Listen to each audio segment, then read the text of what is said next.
Welcome back to చిన్న చిన్న సంగతులు ఛానల్. లాస్ట్ వీడియోలో మనం కౌరవ పాండవ సైన్యాల మధ్య యుద్ధం, అలాగే ఎవరిని హతమార్చారు అనేది తెలుసుకున్నాం కదా. ఈరోజు ఈ వీడియోలో మనం తాత మరుమల మధ్య యుద్ధం ఎలా జరిగింది అనేది తెలుసుకుందాం. వీడియోలోకి వెళ్ళే ముందు ప్లీజ్ సబ్స్క్రైబ్ మై ఛానల్. వీడియోను పూర్తిగా చూసి మీకు నచ్చితే లైక్ చేయండి. ధృతరాష్ట్ర పుత్రుడైన యుయుత్సుడు శకుని కొడుకైన ఉలూకుని ఎదిరించాడు. ఇంకా తక్కిన పాండవపక్ష వీరులందరూ సమవుజ్జీలైన కౌరయోధులతో పడి భయంకరంగా యుద్ధం కొనసాగించారు. ఇరుపక్షాల నుండి వీరాలాపాలు, హాహాకారాలు, నిరంతరం శంఖారావాలతో పాటు విపరీతంగా వెలువడసాగాయి. కాళ్ళు తెగి, శిరస్సులు చీలి, చేతులు ఖండించబడి, శరీరాలు వ్రయ్యలు చేయబడి ఎంతోమంది ఉభయ పక్షాల సైనికులు కూలిపోయారు. విరిగిపోయిన రథాలు, చనిపోయిన గజశ్వాలు గుట్టలు గుట్టలుగా పడసాగాయి. అప్పటికి సమయం మధ్యాహ్నం అయింది. అంతసేపటి నుండి భీష్మునితో యుద్ధం చేసి అర్జునుడు తన బలాన్ని హింసిస్తున్న సంశభక్తుల మీదకి వెళ్ళాడు. తన్ను ఇప్పటి వరకు ఎదిరించిన అర్జునుడు పక్కకు తొలగిపోగానే భీష్ముడు గ్రీష్మకాల భాస్కర్ బింబంలా, అంటే ఎండాకాలం సూర్యుని బింబంలాగా వెలుగుతూ పాండవ సైన్యంలో పడి చిందరవందర చేస్తూ విచ్చలవిడిగా విహరించసాగాడు. ఆ సమయంలో ఆ మహాబుధుని చేతిలో హతమైన పాండవ సైన్యానికైతే లెక్కే లేదు. ప్రళయ రుద్రుడులా అలా విజృంభించిన భీష్ముని పరాక్రమం ముందు పాండవ సైన్యం నిలవలేకపోయింది.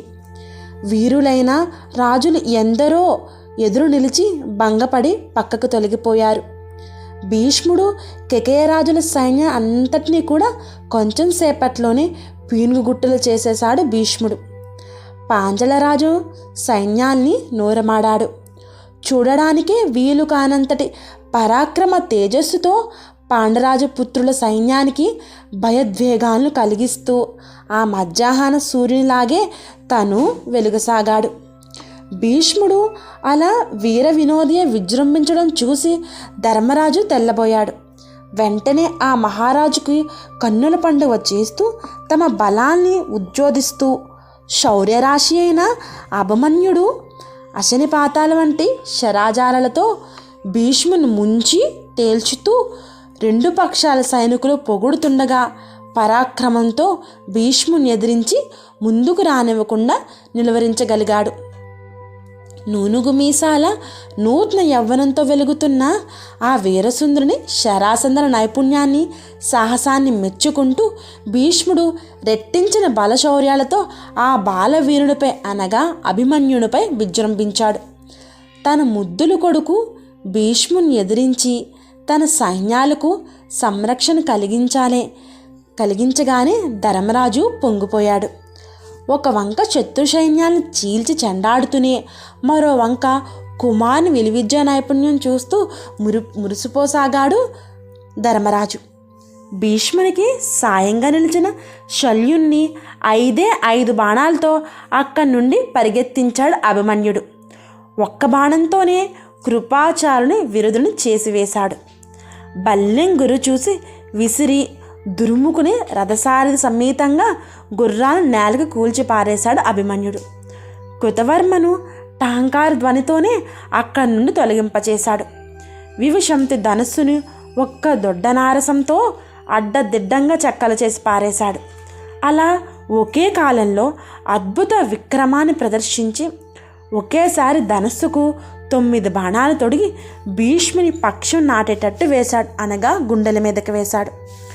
మర్మభేదకాలైన ఆ 9 బాణాలు వేటుకు భీష్ముని శరీరం ఊగిసలాడిపోయింది. కవచాన్ని చీల్చుకొని బాణాలు అలుగులు వేడి రక్తాన్ని వేలికి చిమ్మించాయి. అభిమన్యు తండ్రిని మించిన కొడుకు అనిపించుకున్నావు నాయనా. చిన్నప్పటి నుండి నీ ముద్దు మురిపాలు చేసే భాగ్యం లేకపోయినా ఇప్పుడు నీ విలువిద్యలు ముచ్చటలు చూస్తూ పొంగిపోయే అదృష్టం నాకు లభించింది అని అభిమన్యుని అభినందించి భీష్ముడు మరింత పౌరుషంతో అభిమన్యుని మీద విజృంభించాడు. మనం ఈరోజు ఈ వీడియోలో ఏ విధంగా భీష్మునికి అలాగే అభిమన్యునికి యుద్ధం జరిగిందో తెలుసుకున్నాం కదా.